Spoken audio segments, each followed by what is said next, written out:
அஸ்வஸ்ம பணத்தினை பெற்றுக்கொள்ளுகின்ற பல்லாயிரம் கணக்கான பொதுமக்களினுடைய வங்கி கணக்குகளில் இந்த ஏப்ரல் மாதத்துக்குரிய கொடுப்பனவானது கிட்டத்தட்ட 3 பில்லியனுக்கு மேற்பட்ட தொகையானது வைப்பிலிடப்பட்டுள்ளது. இதனால் இன்றைய தினம் கிட்டத்தட்ட 7 லட்சத்துக்கும் மேற்பட்ட மக்கள் அதனை பெற்றுக்கொள்ளக்கூடிய வகையில் காணப்படும். அது மட்டுமல்லாத ஒரு முக்கியமான ஒரு விடயம் ஒன்று, அதாவது பல்வேறு பொதுமக்கள் என்னுடைய காணொலியின் கமெண்ட் பாக்ஸில் தெரிவித்திருந்தீர்கள். இந்த ஏப்ரல் மாதத்துக்கான கொடுப்பனவானது அதிகரித்திருந்தது, இந்த சித்திரை வருடத்தை முன்னிட்டு அதிகரித்திருந்தது. இருப்பினும் எனக்கு அதிகரித்த தொகை வரவில்லை. நான் வளமையாக பெற்றுக்கொள்ளுகின்ற பணத்தொகையே வந்தது. இதற்கான காரணம் என்ன என்பது தொடர்பாக பல்வேறு மக்கள் கேட்டிருந்தீர்கள். அதற்கான ஒரு விளக்கத்தை தரும் வகையில் இந்த காணொலியானது அமைந்திருக்கின்றது. இவ்வாறு நான் கூறிய பின்பும் உங்களுக்கு பழைய தொகையை வருமென்றால் நான் ஒரு தொலைபேசி இலக்கத்தையும் தருகின்றேன். அந்த தொலைபேசி இலக்கத்துக்கு அழைப்பினை எடுத்து உங்களுடைய பிரச்சனைகளை நீங்கள் தெரிவிக்கும் பொழுது அதற்கான தீர்வினையும் நீங்கள் பெற்றுக்கொள்ளக்கூடிய வகையில் காணப்படும். உங்களுடைய சேனலை நீங்கள் இப்போதான் ஃபர்ஸ்ட் டைம் பார்க்குறீங்கன்னு சொன்னால் என்னுடைய சேனலை சப்ஸ்கிரைப் பண்ணிக்கொள்ளுங்கள். தொடர்ச்சியாக நான் இவ்வாறு அஸ்வஸ்ம தொடர்பாக போடுகின்ற காணொலிகள் உங்களை சேரும். அது மட்டுமல்லாது இந்த காணொலியை பல்வேறு மக்களுக்கு பகிர்ந்து கொள்ளுங்கள். அஸ்வஸ்ம பயனாளர்கள் இது தொடர்பாக நன்மை அடைந்து கொள்ளட்டும். இன்றைய தினம் இந்த ஏப்ரல் மாதத்துக்குரிய கொடுப்பனவில் முதல் கட்ட 2ஆம் கட்ட முதியோருக்கானது இன்றைய தினம் பணமானது வைப்பிலிடப்படுகின்றது. கிட்டத்தட்ட 7 லட்சத்துக்கும் மேற்பட்ட முதியவர்களுக்கு இன்றைய தினம் பணமானது வழங்கப்பட உள்ளது. ஆகவே ஏனைய மக்களுக்கான இந்த ஏப்ரல் மாத கொடுப்பனவானது இன்னும் சில தினங்களில் வைப்பிலிடப்பட உள்ளது. ஆகவே ஏனைய மக்கள் தேவையில்லாமல் வங்கிகளுக்கு செல்லாதீர்கள்.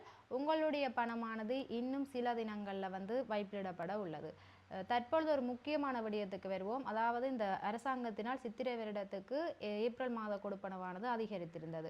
கிட்டத்தட்ட 17,000 பெறுபவர்கள் 25,000ஆகவும் 10,000 பெறுபவர்கள் 15,000ஆகவும் 5,000 பெறுபவர்களுக்கு 7,500ஆகவும் இந்த கொடுப்பனவானது அதிகரிக்கப்பட்டிருந்தது. இருப்பினும் பல்வேறு மக்களுக்கு இந்த கொடுப்பனவானது அதிகரிக்கப்படவில்லை. இதற்கு காரணம் என்ன என்பது தொடர்பாக கேட்டிருந்தார்கள். அதற்கான ஒரு சிறு விளக்கம். உங்களுக்கு தெரியும், இந்த அஸ்வஸ்ம கொடுப்பனவானது பல்வேறு பிரிவுகளின் அடிப்படையில் வழங்கப்படும். ஏழ்மையானவர், மிக ஏழ்மையானவர் என்றவாறெல்லாம் இருக்கின்றது. நீங்கள் மிக ஏழ்மையானவர் பட்டியலில் இருந்து ஏழ்மையானவர் பட்டியலுக்கு நீங்கள் மாற்றப்பட்டிருந்தால் உங்களுக்கான அந்த அதிகரித்த கொடுப்பனவானது வழங்கப்பட மாட்டாது.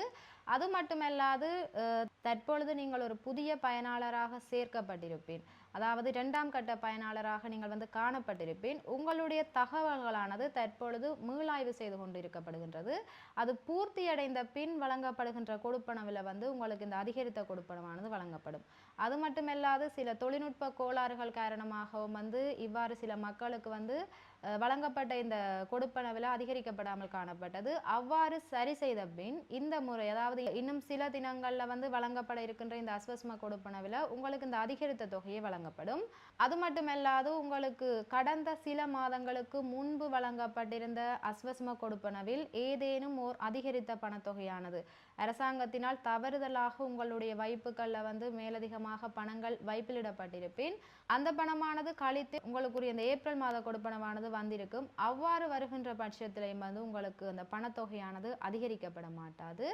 அது மட்டுமல்லாது மிக முக்கிய காரணம் இது ஒன்றுதான். அதாவது தற்பொழுது பல்வேறு நபர்களுக்கு இந்த தகவல்களானது மீளாய்வு செய்யப்பட்டு கொண்டிருக்கிறது. அவ்வாறு மீளாய்வு செய்யப்படும் பொழுது உங்களுடைய நிலைமைகள் மாற்றப்படலாம். நீங்கள் மிக ஏழ்மையானவரிலிருந்து ஏழ்மையானவருக்கு நீங்கள் மாற்றப்பட்டிருக்கலாம். அவ்வாறு மாற்றப்படுகின்ற சந்தர்ப்பத்தில் உங்களுக்கு அதிகரித்த தொகையானது வழங்கப்பட மாட்டாது. சில வேளைகளில் உங்களுடைய தகவல்களானது சரிபார்த்த பின் நீங்கள் அதுக்கு தகுதியானவராக இருந்தால் இனி வருகின்ற காலங்களில் உங்களுக்கு வழங்கப்படுகின்ற கொடுப்பனவில் அதிகரித்த கொடுப்பனவானது வழங்கப்படும். இவ்வாறு பல்வேறு காரணங்களுக்காக உங்களுடைய இந்த அதிகரித்த கொடுப்பனவானது வழங்கப்படாமல் இருந்திருக்கும். இது அதாவது இவை அனைத்திலுமே நான் தகுதியானவன், இருப்பினும் எனக்கு இந்த கொடுப்பனவானது அதிகரிக்கப்படவில்லை என்று நீங்கள் கருதினால் 1924 என்ற தொலைபேசி இலக்கத்துக்கு நீங்கள் அழைப்பினை எடுத்து உங்களுடைய பிரச்சனைகளை கூறி அவற்றுக்கு நீங்கள் தீர்வினை பெற்றுக்கொள்ளலாம். அது மட்டுமல்லாது உங்களுடைய பிரதேச செயலகங்களில் காணப்படுகின்ற இந்த நலன்புரி நன்மைகள் சபைக்கு பொறுப்பான அதிகாரிகளிடம் சென்றும் நீங்கள் உங்களுடைய பிரச்சனைக்கான தீர்வுகளை பெற்றுக்கொள்ளக்கூடிய வகையில் காணப்படும். இதைவிட வேறு ஏதேனும் உங்களுக்கு சந்தேகங்கள் அல்லது பிரச்சனைகள் காணப்படுகின்ற பட்சத்தில் கமெண்ட் பாக்ஸில் தெரிவியுங்கள். உங்களுக்கான பிரச்சனைகளுக்குரிய தீர்வுகளை என்னுடைய பதில் மூலமாக நான் தர காத்திருக்கின்றேன். நன்றி சொந்தங்களே, மீண்டும் ஒரு காணொளியில் இணைந்து கொள்வோம்.